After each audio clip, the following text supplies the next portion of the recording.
ICAR, उन्नतशील किसान मिलके इस अभियान में जुटे और इसके अद्भुत परिणाम। एक तो मैं आपको जानकारी देना चाहता हूं, 2170 टीमें हमने बनाई थी, जिनमें साइंटिस्ट के अलावा बाकी लोग भी शामिल थे। इनमें वैज्ञानिक थे 8280, 8280, 3377 ये हमारे अधिकारी थे, उनके साथ प्रगतिशील किसान भी थे। इस अभियान के तहत 60,281, 60,281 विलेजेज में हम पहुंचे। मतलब कार्यक्रम हुए 60,281, लेकिन इसमें केवल इतने ही गांव के किसान सम्मिलित नहीं हुए, किसी में 2, किसी में 3, किसी में 4 गांव के आसपास के गांव के किसान भी आए। तो कुल मिला के हमारा संवाद हो गया 1,42,934 गांव, 1,42,934 विलेजेज, और इनमें लगभग 1,34,00,000, 1,34,00,000 किसानों से सीधा संवाद वैज्ञानिकों का हुआ। और मुझे ये कहते हुए प्रसन्नता है कि इनके अतिरिक्त कई विशिष्ट लोग भी, जिनमें जनप्रतिनिधि शामिल थे, 11 राज्यों के मुख्यमंत्री सम्मिलित हुए अलग अलग स्थानों पर, 16 केंद्रीय मंत्री सम्मिलित हुए, राज्यों के 73 मंत्रीगण राज्यों के सम्मिलित हुए, 52 मेंबर ऑफ पार्लियामेंट सम्मिलित हुए और 230 MLA सम्मिलित हुए। लेकिन इसके अतिरिक्त अगर हम देखें तो जनपद अध्यक्ष, जिला पंचायत के अध्यक्ष, इस स्तर के अनेकों जनप्रतिनिधि आए, लगभग 1000 से ज्यादा वो इससे सक्रिय रूप से जुड़े, कई जगह आए। हमने कोशिश की कि इसमें देश में यह अभियान सर्वव्यापी हो, और इसलिए हमने ट्राइबल डिस्ट्रिक्ट्स पर भी विशेष ध्यान दिया। कई बार वो छूट जाते थे, तो 177 ट्राइबल डिस्ट्रिक्ट्स के 1024 विकास खंडों में, ब्लॉक्स में 8,500 कार्यक्रमों का आयोजन उनमें भी हुआ, और लगभग 18,80,00,000 किसानों तक हम लोग पहुंचे। फिर एक और प्रधानमंत्री जी का फोकस का क्षेत्र है एस्पिरेशनल डिस्ट्रिक्ट्स, आकांक्षी जिले। इन आकांक्षी जिलों में भी हमने प्रयास किया कि ये ना रह जाए, क्योंकि यहाँ ज्यादा काम की जरूरत है। इनमें 112 जो एस्पिरेशनल डिस्ट्रिक्ट्स हैं, उनके 802 विलेजेज ब्लॉक्स में हम लोग लगभग 6,800 विलेजेज में, इनमें भी हम पहुंचे और 15 लाख किसानों से सीधे संवाद हुआ वैज्ञानिकों का।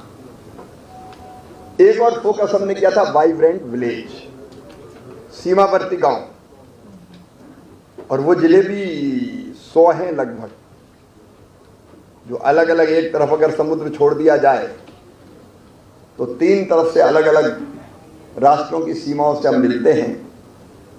तो उनमें भी हम लोगों ने कोशिश की कि हर जिले में कोई ना कोई गांव सीमावर्ती जरूर लिया जाए। तो सुदूर के गांव में भी हमारे वैज्ञानिक पहुंचे, और इसमें सबसे बड़ी सफलता थी हमारी किसान चौपाल, क्योंकि बड़े कार्यक्रम नहीं थे कि रैली, कोई सभा, उसको संबोधित करने नहीं गए थे। हमारी कल्पना ही थी कि 200, 250, 300, 400 किसान इकट्ठे हों और उनसे सार्थक संवाद और चर्चा। इन चर्चाओं में एक तरफ वैज्ञानिकों ने जहां नए शोध, अनुसंधान, रिसर्च के बारे में चर्चा की, उस इलाके के एग्रो क्लाइमेटिक कंडीशंस को देखते हुए कौन सी फसल के कौन सी किस्म, कौन से बीज उपयुक्त रहेंगे, इसके बारे में चर्चा की। माटी में जो पोषक तत्व है, सॉइल में कितना नाइट्रोजन है, कितना पोटास है, कितना कार्बन है, कितना जिंक है, उसको ध्यान में रखते हुए कौन सी फसल और कौन सा खाद और कितना ठीक रहेगा इसकी जानकारी भी दी। कई बार जिसकी जरूरत नहीं होती वो भी किसान भाई खेतों में डालते रहते हैं, विशेषकर खाद जैसे मामलों में या जितनी जरूरत उससे ज्यादा भी डालते रहते हैं, उसके बारे में चर्चा हुई। और कीटों के प्रकोप के बारे में कैसे कंट्रोल करें इसकी बात भी हुई। लेकिन दो चीज उभर के सामने आई। एक तो ये बात सामने आई कि कई बार हम रिसर्च के मुद्दे दिल्ली में बैठ के तय करते हैं, वो भी जरूरी है, लेकिन जमीन पे जिस तरह की समस्याएं हैं उसके लिए भी रिसर्च की जरूरत है। तो किसानों ने कई चीजें ऐसी बताई कि रिसर्च इस पे करो भाई, हमें कठिनाई ये आ रही है। उनमें से कुछ चीजों के बारे में आपसे जिक्र करूंगा। तो एक तो डिमांड ड्रिवन रिसर्च, हमको दिशा मिली खुद आईसीआर को कि केवल यहां से तय नहीं होना है, वहां जिस चीज की जरूरत है उस पर तो रिसर्च करें। दूसरी चीज उभर के सामने आई कि किसान बड़ा वैज्ञानिक है। कई किसानों ने इतने इनोवेशन किए कि वैज्ञानिक भी हैरान थे, आश्चर्यचकित थे कि किसानों ने लोकल स्थानीय परिस्थिति के हिसाब से सोच के अलग अलग तरह की चीजें की अच्छे फसल के उत्पादन के लिए। मित्रों, मैं एक बात के लिए तीसरी चीज और आई, इसमें कुछ मुद्दे उभर के सामने आए। किसानों ने बताया कि ये दिक्कत है हमें, तो इस पर काम होना चाहिए। ये तीनों चीजें हमारे लिए मार्गदर्शक का काम करेंगे, क्योंकि एक तो अब हम जो रिसर्च करेंगे तो रिसर्च में उन मुद्दों को ध्यान में रखते हुए रिसर्च करेंगे, तो उनको भी हमको एड्रेस करना जो तकलीफ किसान को आ रही है। और दूसरी जो समस्याएं हैं उन समस्याओं को देख के योजनाओं के स्वरूप में भी अगर परिवर्तन करना है तो वो परिवर्तन करने की पहल भी की जाएगी। ये दो बड़ी चीजें। और तीसरा जो उन्होंने इनोवेशन किया है किसानों ने, उसको और कैसे वैज्ञानिक दृष्टिकोण से बेहतर किया जा सकता है। अब जो कुछ शोध योग्य कुछ प्रमुख विषय आए हैं, एक आमतौर पर बात कही कि बदलते हुए जलवायु क्लाइमेट चेंज के इस युग में किसानों ने बात उठाई कि अब तो अप्रैल में भारी बारिश हो जाती है, तो हमारी आम की फसल के बौरे गिर जाते हैं, तो ऐसी वैरायटी विकसित करो जो सर्दियों में आए। अब बाद में उनके वजह, क्योंकि अब तो मई में सावन भादों के नजारे देखने मिलते हैं।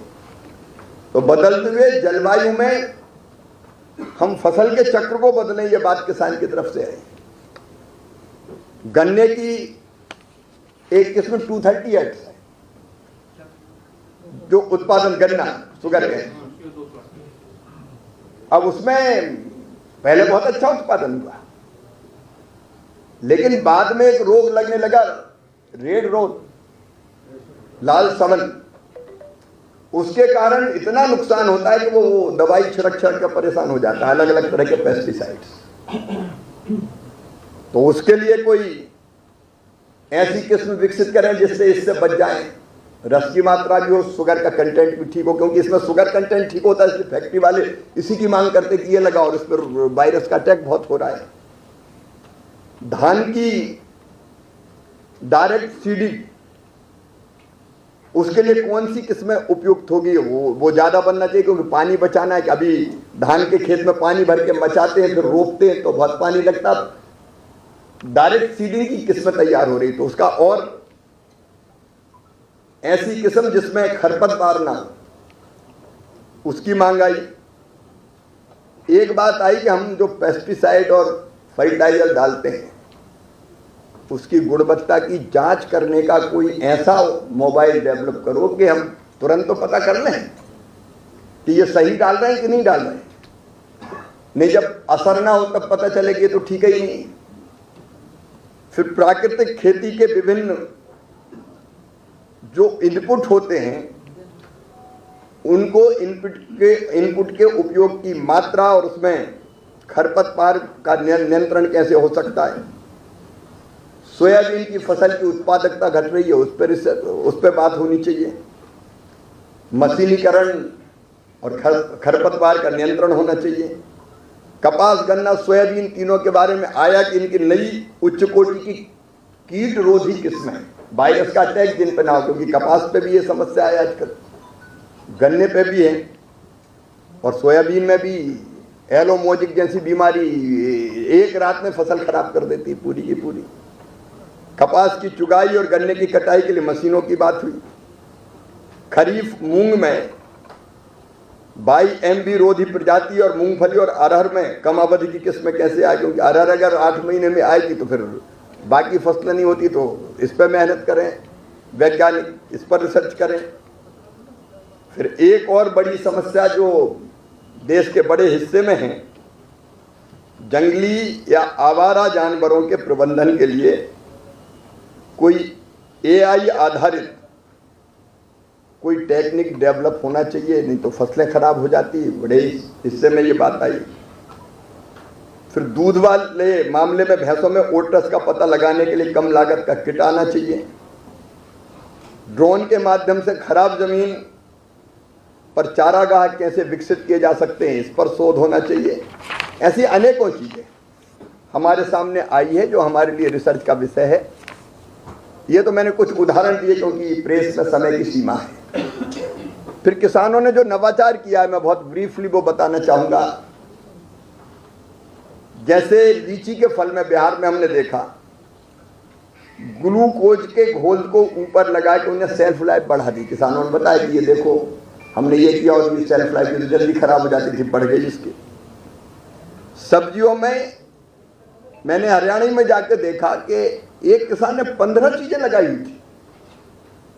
7 एकड़ जमीन जिसपे 21 लाख का मुनाफा कमाया, लेकिन एक फसल ने 15 बीच बीच में अलग अलग फसलें, इंटरक्रॉपिंग, और वो एक के बाद एक आती ताकि हर महीने पैसा मिले। साल में 2 बार या 3 बार ना मिले, हर महीने कोई ना कोई आ रही है, उससे उसको आमदनी हो रही है। फिर सब्जियों में देसी जो पलवार होता है, जो ढकने का, उससे ढक के पानी की बचत और खरपतवार से मुक्ति पाली, कोई दवाई डाले बिना। वो लोगों ने प्रयोग बताए किसानों ने। मैं तो खेतों में गया, हमारे वैज्ञानिक भी खेतों में गए। धान की रुपाई के दौरान त्वचा में जलन से बचाव के लिए प्रयोग के समय एक परिवर्तन का उन्होंने बताया कि अगर कर दिया जाए तो इससे जलन नहीं होगी।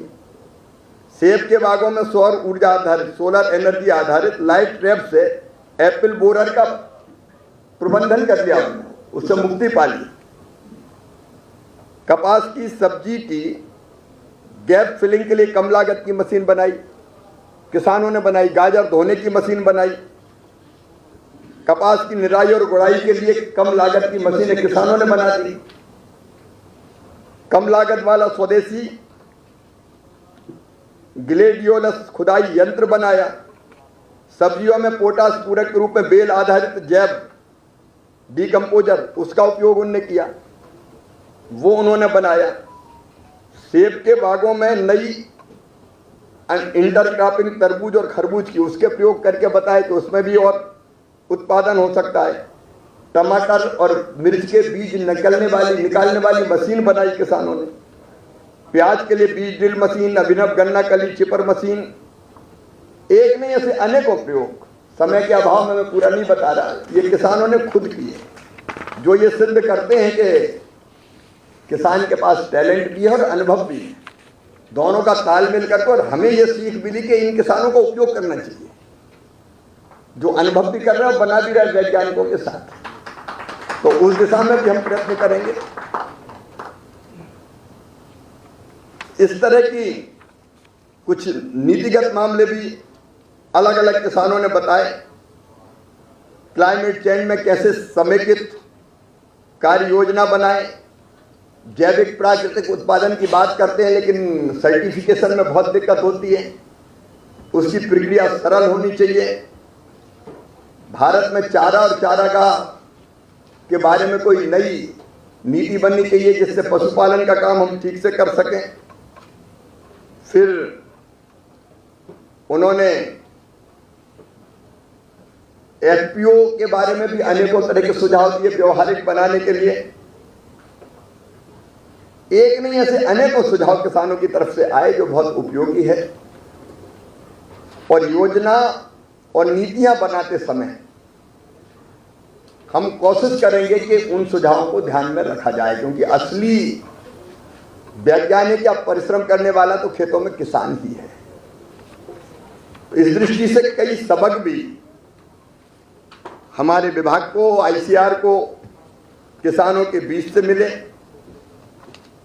मित्रों, इन सब चीजों को ध्यान में रखते हुए कुछ चीजें तो हम तत्काल करेंगे, और उन चीजों में एक तो ज्ञान, अनुसंधान और क्षमताओं का जो गैप है, उस गैप को हम पाटने की कोशिश करेंगे। दूसरा, कृषि विज्ञान केंद्र बहुत महत्वपूर्ण है, और इस कृषि विज्ञान केंद्र को एक टीम के रूप में नोडल एजेंसी हम बनाएंगे हर जिले के लिए। वो कोऑर्डिनेट करने का काम करेगी, नहीं तो जिले में कौन करेगा। ये केवल दिल्ली में बैठ कर काम नहीं हो सकता, काम तो नीचे धरती पे होना है, जमीन पे होना है। तो ये भी हम लोगों ने फैसला किया है। केवीके का एक जैसा स्वरूप और उसको सुदृढ़ करने की जरूरत, उस दिशा में हम काम करेंगे। केवीके ट्रेनिंग केंद्र बने। और एक चीज हम आवश्यक कर रहे हैं कि अभियान के बाद भी इस टीम को साथ करने की जरूरत, काम करने की जरूरत है। ऐसा नहीं कि साल में एक बार या 2 बार कर लो पर्याप्त। इसलिए केवीके के कृषि विज्ञान केंद्र के वैज्ञानिक अनिवार्य रूप से सप्ताह में 3 दिन किसानों के बीच जाएंगे, खेतों में जाएंगे, क्योंकि मूल काम तो वहां होना है। और कृषि मंत्री के रूप में मैं स्वयं भी सप्ताह में 2 दिन खेतों और किसानों के बीच में होऊंगा। और मैंने अपने अफसरों को भी कहा है कि केवल दिल्ली के कृषि भवन में बैठ के या पूसा संस्थान में बैठ के सारी चीजें हम कभी नहीं समझ सकते जब तक हम फील्ड में नहीं जाएंगे। तो जब मंत्री जाएगा तो अधिकारियों के लिए भी जरूरी होगा कि वो खेतों में किसानों के बीच एक निश्चित समय के लिए जाएं, ताकि व्यवहारिक अनुभव हो हमें, और आने वाली कठिनाइयों को दूर करने के लिए हम और प्रभावी ढंग से काम कर सकें। राष्ट्रीय स्तर पर भी समन्वय करने के लिए, क्योंकि मैं बहुत महत्वपूर्ण मानता हूं कि विकसित कृषि और समृद्ध किसान के लिए काम करने वाली जितने विभाग हैं, विभाग मतलब संस्थाएं अलग अलग, उनका एक दिशा में चलना अनिवार्य है। और इसलिए इसके समन्वय की भी हम चर्चा करके निश्चित तौर पर व्यवस्था करेंगे। अब राज्यवार कृषि के लिए आईसीआर की तरफ से एक नोडल अफसर तय किया जाएगा, जो उस राज्य में सारे वैज्ञानिक प्रयोगों को, समस्याओं को वैज्ञानिक दृष्टिकोण से देख के सलाह और सुझाव देगा और राज्य सरकार से संवाद और संपर्क रखेगा। और मंत्री के रूप में मैं स्वयं भी अपनी टीम के साथ, राज्य सरकारों के साथ, अलग अलग राज्य सरकारों के साथ हम चर्चा करेंगे कि कृषि का जो रोड मैप उन्होंने बनाया नहीं बनाया, ये क्या ना कृषि राज्य का विषय, लेकिन उनको सहयोग करने के लिए कि हमको ये काम करना चाहिए, तो राज्य के साथ बैठ के भी सब चीजें कोऑर्डिनेट करेंगे ताकि उनकी जरूरत हम पूरी कर सकें। तो वो भी समन्वय करने का काम करेंगे। 2 चीजें जो बहुत प्रमुखता से उभर के आई हैं, जिस पर काम करने की जरूरत है। एक, अमानक बीज, और दूसरा अमानक पेस्टिसाइड।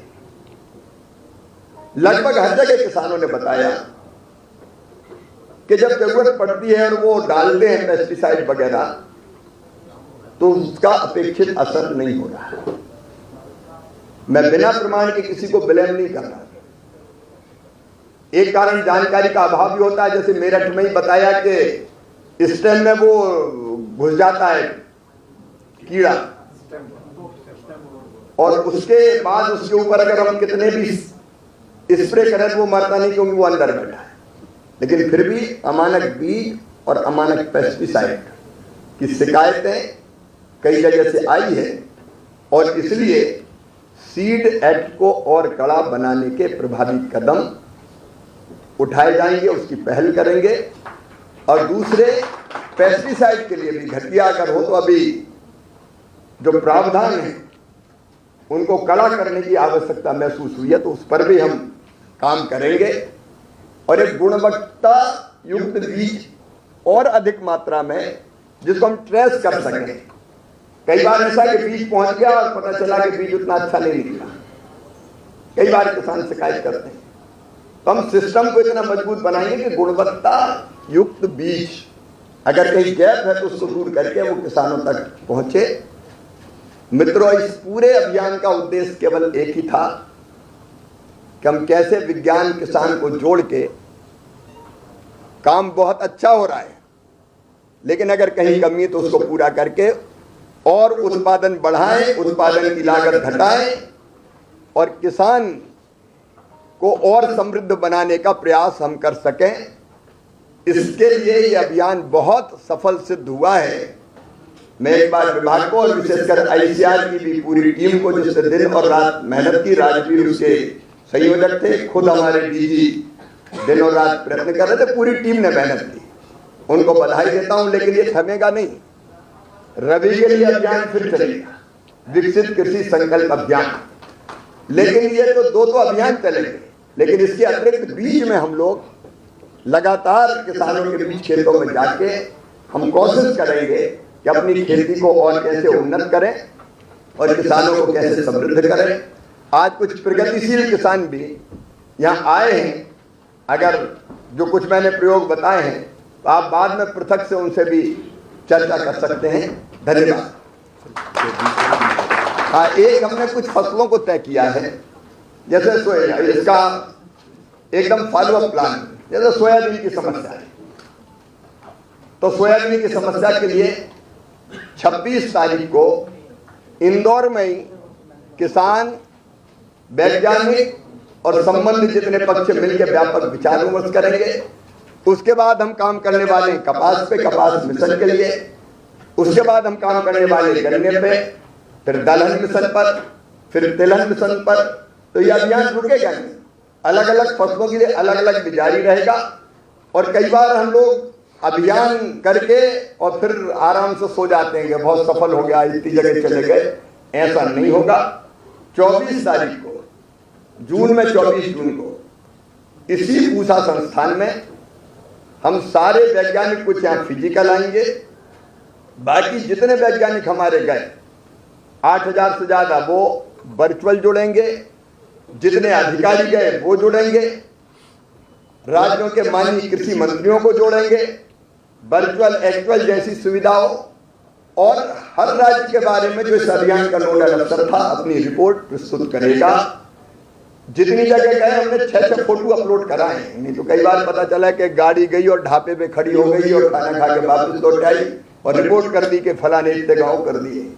हमने 6 फोटो अपलोड करवाए, रिपोर्ट रोज मंगाई, लेकिन समेकित रूप से नोडल अफसर एक उस राज्य की कृषि की स्थिति का प्रस्तुतिकरण यहाँ करेगा और उसके आधार पर राज्यों के साथ मिलकर हम क्या क्या और करना चाहिए वो भी तय करेंगे।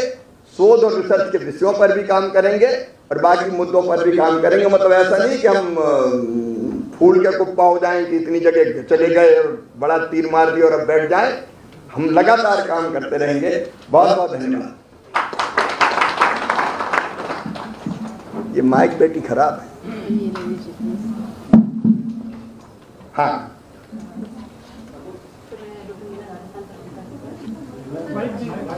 माइक पे कॉर्डलेस एक कॉर्डलेस दे दे, तब तक आपको बता दें। बहुत सी योजनाएं हैं जो केंद्र सरकार द्वारा किसानों के हित में चलाई जा रही है, तो उसमें लेकिन ऐसे जो योजनाएं कृषि और रूरल डेवलपमेंट दोनों के लिए किसानों को अलग अलग योजना के लिए अलग अलग अप्लाई करना पड़ता है, जिसमें कि कई बार वो समझ भी नहीं पाते कि कौन सी योजना के वो लाभ उठा सकते हैं। तो क्या ऐसा हो सकता है कि जैसे वन नेशन वन एग्रीकल्चर की बात होती है तो एक ही फॉर्मेट में ये सब चीज़ें आ जाए, किसान को पता चल जाए कि यहाँ आप इन योजनाओं के लिए आप अप्लाई कर सकते हैं और इनका आप लाभ उठा सकते हैं। दूसरा एक और ये सवाल था सर कि क्वालिटी बीज की जो बात है वो सबसे एक महत्वपूर्ण मुद्दा है किसानों के लिए। तो जो अभी वैरायटीज रिलीज हुई थी पीछे, उसमें कितनी सीड चेन में थी वैरायटी और अदर जो वैरायटी थी उनका स्टेटस क्या है? पहली बात आपने जो कही वो निश्चित तौर पर हो सकता है और हम करेंगे। एक ही फॉर्मेट में एक जगह सारी जानकारी मिले उसकी हम कोशिश करेंगे। दूसरा, आपने जो क्वालिटी सीड्स की बात कही है, तो पिछले साल जो वैरायटी रिलीज की थी उन वैरायटी को किसानों तक जल्दी पहुंचाने की हम कोशिश कर रहे हैं। क्योंकि आप जानते हैं कि पहले बनता है ब्रीडर सीड, फिर उसको बोते हैं, उससे निकलता है फाउंडेशन सीड और उसके बाद फिर सर्टिफाइड सीड तक पहुंचते मिनिमम 3 साल की ये प्रक्रिया होती है, उसके बिना नहीं पहुंच सकता। लेकिन 80% हमारी सीड चैन इसमें ज्यादा समय न लगे, जिस दिशा में हम काम कर रहे हैं 80% सीड हमारे चैन में पहुंच चुके हैं। सर एक सवाल जी, आप जोर से बता दीजिए। एक तो बधाई देना चाहता हूँ इसका सफल आयोजन के लिए संकल्प है सर। एक मैं आपसे एक्चुअली एक जानकारी चाह रहा था, एक सवाल है सर। जो कई किसान कह रहे कई जो जिनसे हैं उसमें कह रहे MSP नहीं मिल रहा है वर्तमान पिछले महीने भी नहीं मिला। और इसी से मैं सोचता हूँ आप मुझे अलग से जरूर सवाल कीजिए, मैं बताऊंगा। अभी इस पे सीमित रखेंगे तो ज्यादा ठीक रहेगा। नहीं, मैं जरूर जवाब दूंगा, लेकिन पहले इस पे बात कर रहे हैं तो नहीं तो विषय डाइवर्ट हो जाएगा। आपका संवाद चल रहा था MSP के विषय में, उससे भी थोड़ा बता दें। ठीक है, मैं बताऊंगा आपको। उत्पादन वाला आपको यहाँ के बारे में जरूर बताऊंगा। पहले एक बार ये हो जाने दे मेरा। केवीके का विस्तार में बताएंगे, एक्चुअली में करेंगे क्या? ऐसा कि 731 केवीके हैं हमारे, लगभग हर जिले में एक है। वो केवीके जो नए रिसर्च और शोध आते हैं उनकी जानकारी प्राथमिक रूप से उनको किसानों के पास तक पहुंचानी है, नंबर 1। नंबर 2, फसल उस इलाके के लिए उन्नत बीज, वहां की माटी की कंडीशंस, उसको देख के कैसे खेती करना चाहिए, कौन सी किस्म लगानी चाहिए, उसके बारे में भी एजुकेट करते हैं। किसानों को ट्रेनिंग देने का भी काम करते हैं। और हम अब ये करने वाले उनको नोडल बना के जिले के लिए, तो केंद्र की राज्य की योजनाएं हो, रिसर्च हो, शोध हो, अनुसंधान हो, या उस इलाके में कोई समस्या आती है तत्काल, कोई कीट कोई लग गया फसलों में, उससे निवारण का मामला हो, उस सब में ये लोग काम करेंगे। जिले में हर जिले में, लगभग हर जिले में है, कुछ जिला अपवाद छोड़ के, तो उस जिले के लिए वो नोडल होंगे। वैकेंसी भी बहुत है केवीके में, उसको बढ़ रहा है। बहुत सी भरी हुई है, बहुत सी भरने की प्रक्रिया जारी रहेगी। ठीक है, तो आवारा पशुओं के बारे में किस तरह की समस्याएं किसानों ने उठाई और उसका क्या समाधान है? उसके तो दो ये, एक उन्हें का AI का उपयोग करें, दूसरे ये कि बाड़बंदी वगैरह हो सकती है, उस पर अलग अलग राज्य सरकार विस्तार से विचार करेंगे। अभी से उत्तराखंड की सरकार अगर बाड़बंदी कर दी जाए और एक ऐसी फेंसिंग भी आई है कि जिसमें जान का कोई खतरा नहीं होता, लेकिन जानवर डर सकते हैं उससे, तो RKVY में उसका कंपोनेंट भी रखा है कि राज्य चाहे तो उसमें से पैसा लेके भी अपने किसानों की मदद कर सकते हैं, सब्सिडी देके। ऐसे और भी उपाय सोचेंगे।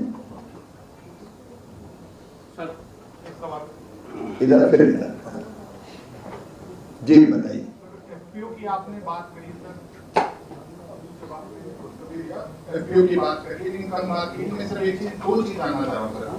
FPO का KVK के साथ एक पहले एक मैकेनिज्म है जो आपस की ट्रेनिंग का है, लेकिन FPO का मेन मकसद रहता है किसान को एक ऑल्टरनेट देने का मंडी का, कि अपना जो प्रोड्यूस कर रहा है, जो ये अच्छी है वैरायटी है, वो मार्केट में आए। तो इसके लिए थर्ड पार्टी की आपको नहीं लगता जरूरत है, जो आप जो KVK और आपका जो FPO है वहाँ ट्रेनिंग दे सके? तो इसकी हालांकि आप लोगों ने मेंशन किया है, मैं उसको थोड़ा ज्यादा जानना चाह रहा था। दूसरी बात करता हूँ सर, ये तो रही मार्केटिंग की बात। अब रही बात में आपका एक वीडियो सर आपका शेयर हुआ था जब आप बिहार में थे, लीची की आपने बात करी है, आप किसान से बात कर रहे हैं, किसान कह रहा है कि 48 घंटे में खराब हो जाती है, शेल्फ लाइफ कम है। तो आपने कहा कि क्या किया जाए, तो उसने कहा स्टोरेज। तो हालांकि आपने ICAR के साइंटिस्ट से बात की, उन्होंने कहा कुछ और कर सकते हैं, तो उन्होंने कहा कोई वैरायटी डेवलप कर सकते हैं, तो इतनी जल्दी शेल्फ लाइफ ज्यादा है काम। तो सर मार्केटिंग एक साइड हो जाती है, जो आपने सारी बातें सुझाव दी हैं, दूसरी साइड में सर अगर मार्केटिंग के साथ साथ स्टोरेज की व्यवस्था, उसमें आप लोग की क्या बात रही? आपने बिल्कुल दोनों चीजें बिल्कुल सही फरमाई। FPO वर्तमान में भी कई बहुत अच्छा काम कर रहे हैं, लेकिन उनके सामने कुछ समस्याएं जिनमें मार्केटिंग की और स्टोरेज भी, दोनों चीजें मैं जोड़ के बता रहा हूँ, वो भी एक समस्या है। इस गैप को भी भरने की हम लोग कोशिश करेंगे। शेल्फ लाइफ केवल लीची की नहीं, कई जगह आई है बात। जैसे टमाटर के बारे में भी कई किसानों ने कहा कि सब टमाटर जब ज्यादा पैदा हो गया तो रेट बहुत गिर जाते हैं, और हमारी मजबूरी है कि अगर बाजार में चले गए तो बेच के ही आना है, क्योंकि वापस आए तो खत्म हो जाएगा, खराब हो जाएगा। तो उस पर भी किसानों ने कहा कि इसकी शेल्फ लाइफ बढ़नी चाहिए। और एक सुझाव ये भी किसानों ने दिया कि अक्सर सब्जी वाला टमाटर हम ज्यादा पैदा करते हैं, लेकिन ऐसा टमाटर कि जिससे प्यूरी बन सके, सॉस बन सके, या जिसको हम सुखा दें, खराब हो रहा है तो सुखा दिया उसको, और सुखा के फिर पाउडर बना के उसका उपयोग हो सके। तो ये अनेकों चीजें सामने आई है जो हमारे लिए सचमुच में रिसर्च की दिशा तय कर रही है। तो इस पर भी हम लोग काम करेंगे। ये बहुत उपयोगी इसलिए शुरुआत जो बेसिक चीजें जो आपने भी कही वो कई उभर के सामने आई, और इस पर हम साइंटिस्ट भी काम करेंगे, मार्केटिंग के लिए विभाग भी काम करेंगे। मंत्री जी, मैं ओम प्रकाश हूँ, किसान पक्ष से। मंत्री जी, आपने कहा कि सीड और पेस्टिसाइड की दिक्कत है, फर्टिलाइजर की भी दिक्कत अभी केरल में रहने के लिए पड़ी है। तो क्या जो सीड, पेस्टिसाइड और ये फर्टिलाइजर की टेस्टिंग जो लैब है, क्वालिटी टेस्टिंग है, क्या इसको बढ़ाने का कोई प्लान है? हम लोग बढ़ा निश्चित तौर पर बढ़ा रहे हैं, NABL एक्रेडिटेशन भी करा रहे हैं और NABL क्योंकि चाहिए प्रमाणित भी, जिससे जो टेस्ट हुआ वो सही हुआ, वो कहीं मैनेज ना हो सके, उसकी व्यवस्था। नया सीड एक्ट या पेस्टिसाइड एक्ट लाएंगे या एग्जिस्टिंग में अमेंडमेंट करेंगे क्या? अभी इसमें विचार चल रहा है, लेकिन करेंगे जरूर, क्योंकि इसमें संशोधन करके भी इसको मजबूत बनाया जा सकता है। जी, आप पूछना चाहिए, वो फिर अलग से करिएगा। ये पेश खत्म होने के बाद फिर आप पत्रकारों से बात कर सकते हैं, मुझसे बात कर सकते हैं। सर, ये आपने जो कृषि संकल्प जो अभियान कही तो बहुत एक अच्छा रहा, बड़ा इम्पैक्ट अच्छा रहा। परंतु सर, आपने जब फील्ड में गए तो सबसे जो आपने कहा था कि लैब और लैंड में जो गैप है, उसमें क्या बड़ा गैप दिखा। दूसरा चीज है कि वैज्ञानिकों और साइंटिस्टों से मिलता हूँ तो ये बातें आती है कि रिसर्च पर, एग्रीकल्चर रिसर्च पर पैसे बहुत कम खर्च हो रहे हैं। रिटर्न जबकि सबसे ज्यादा 18% आता है रिटर्न, और एग्रीकल्चर एक्सटेंशन से तब 12 से 13%। तो एग्रीकल्चर रिसर्च पर शायद इधर पैसे कम हुए हैं। तो क्या इस पे आपके अनुभव बता रहे हैं कि रिसर्च पर पैसे खर्च करने हैं, एग्रीकल्चर एक्सटेंशन को मजबूत करना है, KVK को मजबूत करना है? जो आवश्यकता होगी उसके हिसाब से व्यवस्थाएं भी होंगी। सीड मिशन, कॉटन मिशन इसीलिए आ रहा है। जो जरूरत होगी उसकी व्यवस्था होगी। और हमारे जो सीड मिशन बनाए, कॉटन मिशन बनाए, उनमें पैसे की पर्याप्त व्यवस्था है रिसर्च के लिए भी, और अगर जरूरत होगी तो व्यवस्था होगी सरकार की। ये सवाल करना है आप फिर ये आप कह रहे हैं कि सीड एक्ट जो हमारा 1966 एक्ट है उसमें चेंज करेंगे और बेहतर करेंगे। एक इशू है अभी इसी सीजन में, देखो जो भी वैरायटी जो सेंट्रलाइज जो है सीड एक्ट में अप्रूव होती है, पूरे देश के लिए अप्रूव होती है, पंजाब गवर्नमेंट ने कुछ हाइब्रिड वैरायटीज को बैन कर दिया। हालांकि मसला कोर्ट में है शायद अभी। तो जो वैरायटी नेशनल लेवल पर रिलीज हो चुकी है और उसमें वो कह रहे हैं कि 1949 का कोई ऑर्डर है पंजाब का पुराना, तो आई थिंक जो लास्ट में जो सेंट्रल एक्ट आता है उसको प्रोसीड करता है। तो इस साल शायद पंजाब के फार्मर अभी तक वेट कर रहे हैं कि भाई उनको, बिकॉज वो हाई यील्डिंग वैरायटीज है, up to 10 ton per hectare. तो ऐसी स्थिति में आपका स्टेट के साथ कोई इस मसले को सुलझाने के लिए, बिकॉज ये सीधा फार्मर की डायरेक्ट इनकम से रिलेटेड मसला है। एक तो मामला चूंकि कोर्ट में है, इसलिए हमने अपना स्टैंड क्लियर कर दिया। इसलिए एकदम कुछ कहना उचित नहीं होगा। हमने स्टैंड अपना क्लियर भी किया, राज्य सरकार के साथ भी संवाद स्थापित करेंगे हम। रिलेटेड एक सवाल है सर, आपने बोला 1 नेशन 1 एग्रीकल्चर, कृषि जो है सर स्टेट सब्जेक्ट है, तो आप ये सब कैसे करेंगे? मतलब obviously state will object, like साहब ने बोला कि पंजाब कह रही है कि फलाना वैरायटी जो है हम अलाउ नहीं करेंगे। मित्रों, मैं ये बताना चाहता हूँ मेरे प्रिय मित्र, ये हम कर रहे हैं पवित्र भाव से। एग्रीकल्चर का सब्जेक्ट है और राज्यों एग्रीकल्चर राज्य का विषय है और राज्यों के साथ मिलकर हमने अभियान चलाया है। तो राज्यों को हम जो प्लस कर सकते हैं साथ जोड़ के वो करेंगे। और जब लक्ष्य बड़ा है तो क्या राज्य क्या केंद्र, इस अभियान में भी आप देखेंगे हर राज्य में अभियान हुआ है। जो एनडीए की सरकार बीजेपी की सरकार थी उन्होंने भी अभियान किया, जो दूसरी सरकार थी उन्होंने भी अभियान किया। अब पंजाब में खुद कृषि मंत्री मेरे साथ थे, हम लोगों ने साथ बैठ के ट्रैक्टर मैंने चलाया, पंजाब के कृषि मंत्री मेरे साथ बैठे किसान। तो ये तो भैया जब देश का सवाल रहता है तो कोई भेदभाव नहीं, एक ही टीम में राज्य में चाहे केंद्र हो। सर, ये एक डिस्ट्रिक्ट एग्रीकल्चर मेट्रोलॉजिकल यूनिट था जो फार्मर को टाइमली इन्फॉर्म करता था। अब पुणे में जब वहाँ कई फार्मर से मेरी बात हुई थी, they said कि they did not get an early warning message और इसी कारण अपने क्रॉप को नहीं बचा पाए। बचा गए कि मिलता तो 50% बचा लेते वगैरह, तो उसको स्क्रैप कर चुकी है सेंटर। तो क्या है उसके बारे में कि क्या आप फिर से रिइंस्टेट करेंगे या उसके बारे में थोड़ा? वैसे ये विषय एकदम हमारे विभाग से सीधा संबंधित नहीं, लेकिन अर्ली उनको मौसम की जानकारी मिले ये प्रयत्न तो लगातार हो रहे हैं। टेक्नोलॉजी का इस्तेमाल करते हुए भी हो रहे हैं और कई बार फार्मिंग की जाती है। अब ये है कि 100% को परफेक्ट निकलती है कि नहीं निकलती। इसको स्क्रैप कर दिया सरकार ने पिछले साल, और उसको फिर से बात चल रही साइंटिस्ट लोगों ने डिजिटल एग्रीकल्चर मिशन में किसानों को नहीं, ये एक संबंधित विभाग में बात करेगा, लेकिन हम लोग एक कर रहे हैं डिजिटल एग्रीकल्चर मिशन बना रहे हैं जिसमें ऑनलाइन किसानों को वेदर की जानकारी देंगे हम लोग। वो लगभग 6 करोड़ हमारी फार्मर आईडी बन चुकी है और हम कोशिश कर रहे हैं कि कोई भी किसान उससे बाहर ना रहे। लगातार वो अभियान चल रहा है। अभी हम पत्रकार पूछेंगे प्रेस कॉन्फ्रेंस फिर हम लोग। खरीफ सोइंग शुरू हो चुका है, क्या लग रहा है अनुमान इस बार? मौसम भी ठीक है, बारिश भी समय पर आई है। मुझे पूरा विश्वास है कि सोइंग का एरिया लगातार बढ़ता जा रहा है। हम खरीफ की फसल का उत्पादन भी बहुत बेहतर करेंगे, बोनी भी समय पर और ठीक चल रही है। सर 16 तारीख तक मॉनसून 26% डेफिशिएंट था। देखिए अभी लगभग कवर कर लिया सब राज्यों को। और मैं ये मानता हूँ कि जो ऐसा है कि हमारे यहाँ फसल का जो चक्र है वो शुरू 15 जून के बाद ही अधिकतर राज्यों में जहाँ अभी मानसून की जरूरत है उत्तर भारत और मध्य भारत में होता है। इसलिए मैं अभी नहीं मानूंगा कोई स्थिति ऐसी है कि इसके कारण चिंता करनी पड़े। आपके हिसाब से कोई रिस्क नहीं है, मतलब मॉनसून डिले अभी तो कोई रिस्क नहीं है मुझे। बहुत बहुत धन्यवाद आप सबको। आपको सवाल किसानों से भी अलग बात करके पूछ सकते हैं। किसान मित्रों के साथ भी भोजन के समय में बैठूंगा, पत्रकार मित्रों के साथ भी भोजन के समय बैठूंगा, तो कई विषयों पर हम तब बात कर सकते हैं। बहुत बहुत धन्यवाद। आगे से जब भी कभी प्रेस कॉन्फ्रेंस हो तो किसानों के लिए अलग से हो जाए, पत्रकारों के, ताकि अच्छे से वो मुझे लगता है कि प्रधानमंत्री श्रीमान नरेंद्र मोदी जी का विजन हमारे देश की वरदान है। विकसित भारत के लिए विकसित कृषि और समृद्ध किसान, ये उनका संकल्प है। और इस संकल्प को पूरा करने में कृषि विभाग आईसीआर हम सब प्राणपण से जुड़े हैं। 11 अगस्त 2024 को प्रधानमंत्री श्रीमान नरेंद्र मोदी जी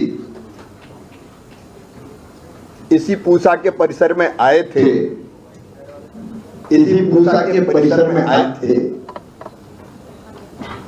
और उन्होंने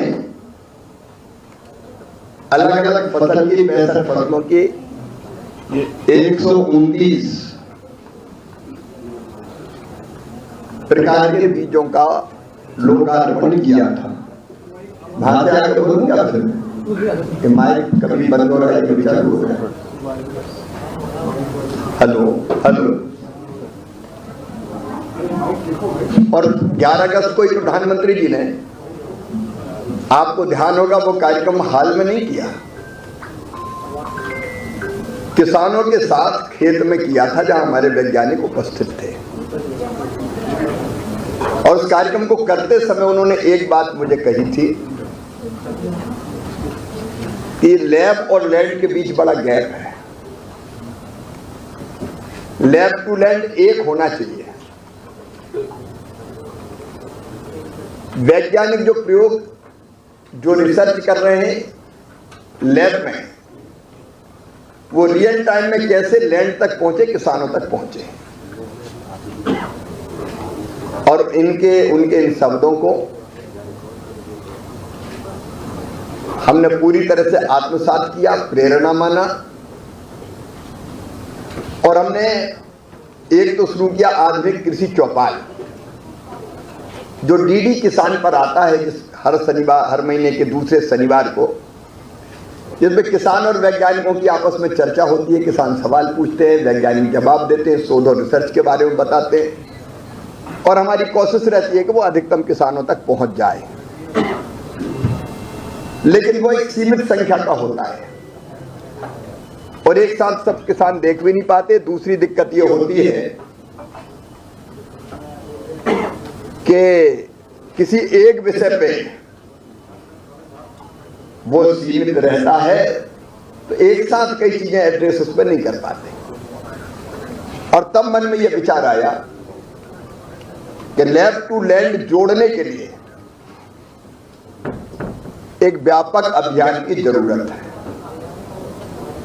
प्रधानमंत्री जी के नेतृत्व में 11 सालों में कृषि क्षेत्र में अद्भुत काम हुआ है। अगर मोटे तौर पे हम खाद्यान्न का उत्पादन ही देखें तो 40% बढ़ा है। ये उनकी विजन का, नीतियों का, योजनाओं का, कार्यक्रमों का ही प्रभाव है।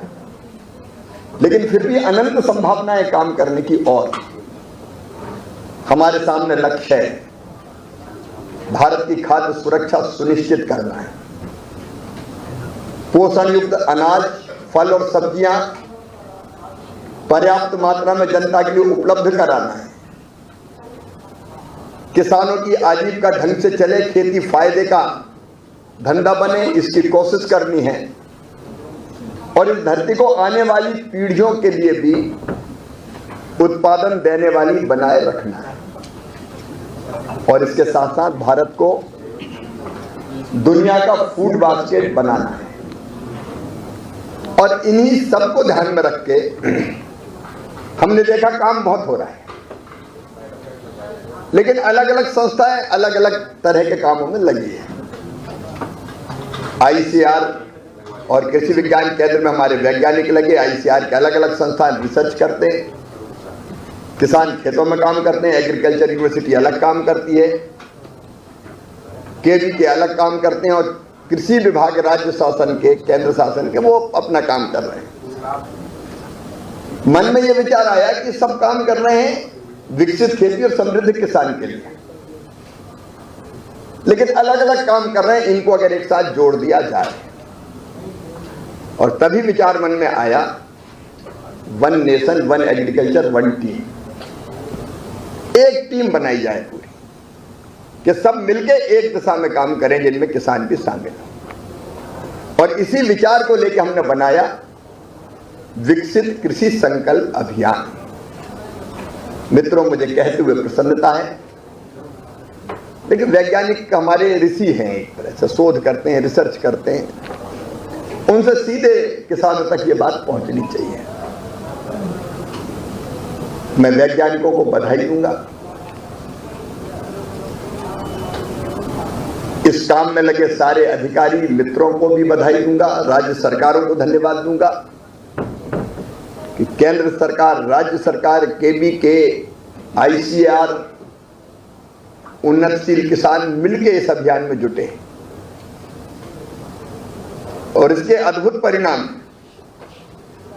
एक तो मैं आपको जानकारी देना चाहता हूं, 2170 टीमें हमने बनाई थी, जिनमें साइंटिस्ट के अलावा बाकी लोग भी शामिल थे।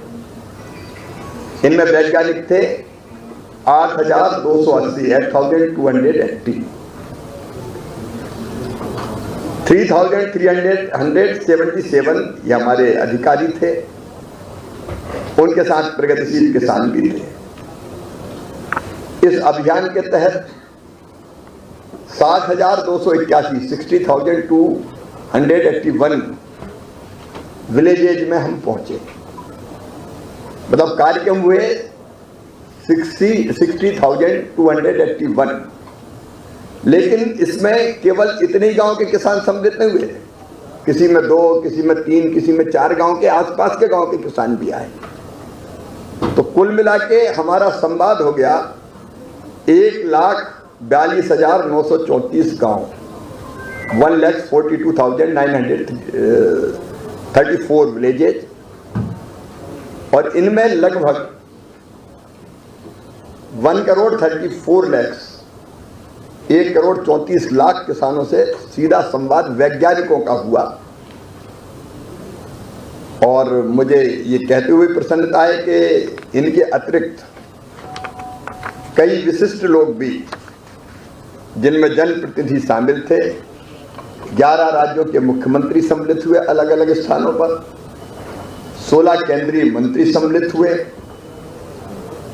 राज्यों के 73 मंत्रीगण राज्यों के सम्मिलित हुए, 52 मेंबर ऑफ पार्लियामेंट सम्मिलित हुए और 230 एमएलए सम्मिलित हुए। लेकिन इसके अतिरिक्त अगर हम देखें तो जनपद अध्यक्ष, जिला पंचायत के अध्यक्ष, इस स्तर के अनेकों जनप्रतिनिधि आए, लगभग 1000 से ज्यादा वो इससे सक्रिय रूप से जुड़े, कई जगह आए। हमने कोशिश की कि इसमें देश में यह अभियान सर्वव्यापी हो, और इसलिए हमने ट्राइबल डिस्ट्रिक्ट्स पर भी विशेष ध्यान दिया, कई बार वो छूट जाते थे। तो 177 ट्राइबल डिस्ट्रिक्ट्स के 1024 विकास खंडों में, ब्लॉक्स में 8,500 कार्यक्रमों का आयोजन उनमें भी हुआ, और लगभग 18,80,00,000 किसानों तक हम लोग पहुंचे। फिर एक और प्रधानमंत्री जी का फोकस का क्षेत्र है एस्पिरेशनल डिस्ट्रिक्ट्स, आकांक्षी जिले। इन आकांक्षी जिलों में भी हमने प्रयास किया कि ये ना रह जाए, क्योंकि यहाँ ज्यादा काम की जरूरत है। तो इनमें 112 जो एस्पिरेशनल डिस्ट्रिक्ट्स हैं, उनके 802 विलेजेज ब्लॉक्स में हम लोग लगभग 6,800 विलेजेज में इनमें भी हम पहुंचे, और 15 लाख किसानों से सीधे संवाद हुआ वैज्ञानिकों का। एक और फोकस हमने किया था वाइब्रेंट विलेज, सीमावर्ती गांव, और वो जिले भी 100 हैं लगभग, जो अलग अलग, एक तरफ अगर समुद्र छोड़ दिया जाए तो 3 तरफ से अलग अलग राष्ट्रों की सीमाओं से हम मिलते हैं। तो उनमें भी हम लोगों ने कोशिश की कि हर जिले में कोई ना कोई गांव सीमावर्ती जरूर लिया जाए। तो सुदूर के गांव में भी हमारे वैज्ञानिक पहुंचे, और इसमें सबसे बड़ी सफलता थी हमारी किसान चौपाल, क्योंकि बड़े कार्यक्रम नहीं थे कि रैली, कोई सभा, उसको संबोधित करने नहीं गए थे। हमारी कल्पना ही थी कि 200, 250, 300, 400 किसान इकट्ठे हों और उनसे सार्थक संवाद और चर्चा। इन चर्चाओं में एक तरफ वैज्ञानिकों ने जहां नए शोध, अनुसंधान, रिसर्च के बारे में चर्चा की, उस इलाके के एग्रो क्लाइमेटिक कंडीशंस को देखते हुए कौन सी फसल की कौन सी किस्म, कौन से बीज उपयुक्त रहेंगे, इसके बारे में चर्चा की। माटी में जो पोषक तत्व है, सॉइल में कितना नाइट्रोजन है, कितना पोटास है, कितना कार्बन है, कितना जिंक है, उसको ध्यान में रखते हुए कौन सी फसल और कौन सा खाद और कितना ठीक रहेगा, इसकी जानकारी भी दी। कई बार जिसकी जरूरत नहीं होती वो भी किसान भाई खेतों में डालते रहते हैं, विशेषकर खाद जैसे मामलों में, या जितनी जरूरत उससे ज्यादा भी डालते रहते हैं, उसके बारे में चर्चा हुई। और कीटों के प्रकोप के बारे में कैसे कंट्रोल करें, इसकी बात भी हुई। लेकिन 2 चीज उभर के सामने आई।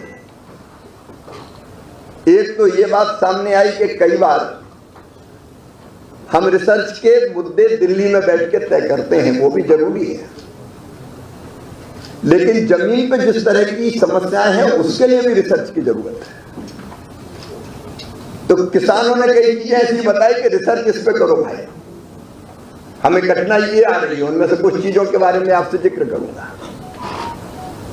तो एक तो डिमांड ड्रिवन रिसर्च, हमको दिशा मिली खुद आईसीआर को कि केवल यहां से तय नहीं होना है, वहां जिस चीज की जरूरत है उस पर तो रिसर्च करें। दूसरी चीज उभर के सामने आई कि किसान बड़ा वैज्ञानिक है। कई किसानों ने इतने इनोवेशन किए कि वैज्ञानिक भी हैरान थे, आश्चर्यचकित थे कि किसानों ने लोकल स्थानीय परिस्थिति के हिसाब से सोच के अलग अलग तरह की चीजें की अच्छे फसल के उत्पादन के लिए। मित्रों, मैं एक बात के लिए तीसरी चीज और आई, इसमें कुछ मुद्दे उभर के सामने आए। किसानों ने बताया कि ये दिक्कत है हमें, तो इस पर काम होना चाहिए। ये तीनों चीजें हमारे लिए मार्गदर्शक का काम करेंगी, क्योंकि एक तो अब हम जो रिसर्च करेंगे तो रिसर्च में उन मुद्दों को ध्यान में रखते हुए रिसर्च करेंगे, तो उनको भी हमको एड्रेस करना जो तकलीफ किसान को आ रही है। और दूसरी जो समस्याएं हैं उन समस्याओं को देख के योजनाओं के स्वरूप में भी अगर परिवर्तन करना है तो वो परिवर्तन करने की पहल भी की जाएगी। ये दो बड़ी चीजें। और तीसरा जो उन्होंने इनोवेशन किया है किसानों ने, उसको और कैसे वैज्ञानिक दृष्टिकोण से बेहतर किया जा सकता है। अब जो कुछ शोध योग्य कुछ प्रमुख विषय आए हैं, एक आमतौर पर बात कही कि बदलते हुए जलवायु क्लाइमेट चेंज के इस युग में किसानों ने बात उठाई कि अब तो अप्रैल में भारी बारिश हो जाती है, हमारी आम की फसल के बौरे गिर जाते हैं, तो ऐसी वैरायटी विकसित करो जो सर्दियों में आए। अब बाद में उनके वजह, क्योंकि अब तो मई में सावन भादों के नजारे देखने मिलते हैं। तो बदलते हुए जलवायु में हम फसल के चक्र को बदलें, ये बात किसान की तरफ से आई। गन्ने की एक किस्म 238 है जो उत्पादन गन्ना शुगर के, अब उसमें पहले बहुत अच्छा उत्पादन हुआ, लेकिन बाद में एक रोग लगने लगा, रेड रोग, लाल समन। उसके कारण इतना नुकसान होता है कि वो दवाई छिड़क कर परेशान हो जाता है, अलग अलग तरह के पेस्टिसाइड्स। तो उसके लिए कोई ऐसी किस्म विकसित करें जिससे इससे बच जाए, रस की मात्रा भी हो, शुगर का कंटेंट भी ठीक हो, क्योंकि इसमें शुगर कंटेंट ठीक होता है, इसलिए फैक्ट्री वाले इसी की मांग करते कि ये लगाओ, और इस पर वायरस का अटैक बहुत हो रहा है। धान की डायरेक्ट सीडिंग, उसके लिए कौन सी किस्में उपयुक्त होगी? वो ज्यादा बनना चाहिए, क्योंकि पानी बचाना है। कि अभी धान के खेत में पानी भर के मचाते हैं, फिर रोपते हैं तो बहुत पानी लगता। डायरेक्ट सीडिंग की किस्में तैयार हो रही, तो उसका और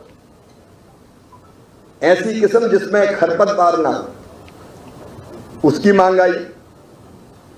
एक बात आई कि हम जो पेस्टिसाइड और फर्टिलाइजर डालते हैं उसकी गुणवत्ता की जांच करने का कोई ऐसा मोबाइल डेवलप करो कि हम तुरंत तो पता कर लें कि ये सही डाल रहे हैं कि नहीं डाल रहे हैं। नहीं, जब असर ना हो तब पता चले कि तो ठीक ही नहीं। फिर प्राकृतिक खेती के विभिन्न जो इनपुट होते हैं उनको इनपुट के उपयोग की मात्रा और उसमें खरपतवार का नियंत्रण कैसे हो सकता है। सोयाबीन की फसल की उत्पादकता घट रही है, उस पर बात होनी चाहिए। मशीनीकरण और खरपतवार का नियंत्रण होना चाहिए। कपास, गन्ना, सोयाबीन तीनों के बारे में आया कि इनकी नई उच्च कोटि की कीट रोधी किस्में, वायरस का अटैक जिन पे ना हो, क्योंकि कपास पे भी ये समस्या है आजकल, गन्ने पे भी है, और सोयाबीन में भी एलोमोजिक जैसी बीमारी एक रात में फसल खराब कर देती है पूरी की पूरी। कपास की चुगाई और गन्ने की कटाई के लिए मशीनों की बात हुई। खरीफ मूंग में 22 MB रोधी प्रजाति और मूंगफली और अरहर में कम अवधि की किस्में कैसे आए, क्योंकि अरहर अगर 8 महीने में आएगी तो फिर बाकी फसलें नहीं होती, तो इस पर मेहनत करें, वैज्ञानिक इस पर रिसर्च करें। फिर एक और बड़ी समस्या जो देश के बड़े हिस्से में है, जंगली या आवारा जानवरों के प्रबंधन के लिए कोई AI आधारित कोई टेक्निक डेवलप होना चाहिए, नहीं तो फसलें खराब हो जाती है। बड़े हिस्से में ये बात आई। फिर दूध वाले मामले में भैंसों में ओट्रस का पता लगाने के लिए कम लागत का किट आना चाहिए। ड्रोन के माध्यम से खराब जमीन पर चारागाह कैसे विकसित किए जा सकते हैं, इस पर शोध होना चाहिए। ऐसी अनेकों चीजें हमारे सामने आई है जो हमारे लिए रिसर्च का विषय है। ये तो मैंने कुछ उदाहरण दिए क्योंकि प्रेस में समय की सीमा है। फिर किसानों ने जो नवाचार किया है, मैं बहुत ब्रीफली वो बताना चाहूंगा। जैसे लीची के फल में बिहार में हमने देखा, ग्लूकोज के घोल को ऊपर लगा के उन्हें सेल्फ लाइफ बढ़ा दी। किसानों ने बताया कि ये देखो हमने ये किया और सेल्फ लाइफ जल्दी खराब हो जाती थी, बढ़ गई इसकी। सब्जियों में मैंने हरियाणा में जाके देखा कि एक किसान ने 15 चीजें लगाई हुई थी। 7 एकड़ जमीन जिस पे 21 लाख का मुनाफा कमाया, लेकिन एक फसल ने 15 बीच बीच में अलग अलग फसलें, इंटरक्रॉपिंग, और वो एक के बाद एक आती ताकि हर महीने पैसा मिले। साल में 2 बार या 3 बार ना मिले, हर महीने कोई ना कोई आ रही है, उससे उसको आमदनी हो रही है। फिर सब्जियों में देसी जो पलवार होता है, जो ढकने का, उससे ढक के पानी की बचत और खरपतवार से मुक्ति, पहले कोई दवाई डाले बिना, वो लोगों ने प्रयोग बताए किसानों ने। मैं तो खेतों में गया, हमारे वैज्ञानिक भी खेतों में गए। धान की रुपाई के दौरान त्वचा में जलन से बच। आप देख रहे हैं न्यूज़ UNI।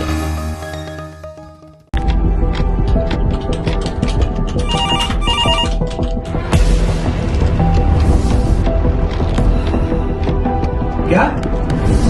ठीक है, हम लोग अभी आ रहे हैं। राजनीति के राज जनता तक पहुंचाना आसान नहीं है। खबरें के बाजार में बिना तमाशे के सच दिखाना आसान नहीं है, लेकिन अब सब कुछ होगा आसान। हम हैं न्यूज़ UNI। न्यूज़ UNI हम जियो TV,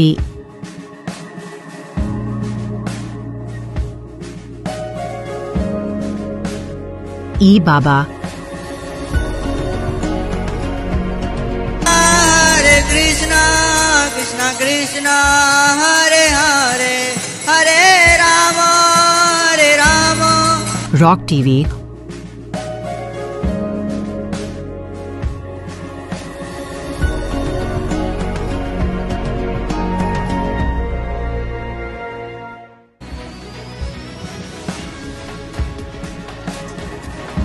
और प्ले ऑन TV पर उपलब्ध हैं। हरे कृष्णा कृष्णा कृष्णा हरे हरे हरे राम हरे राम। अधिक अपडेट के लिए YouTube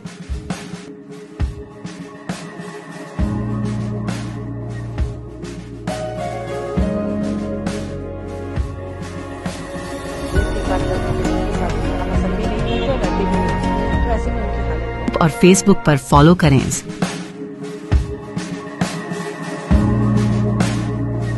साल में एक Your favorite channel News UNI is now available on these OTT platforms.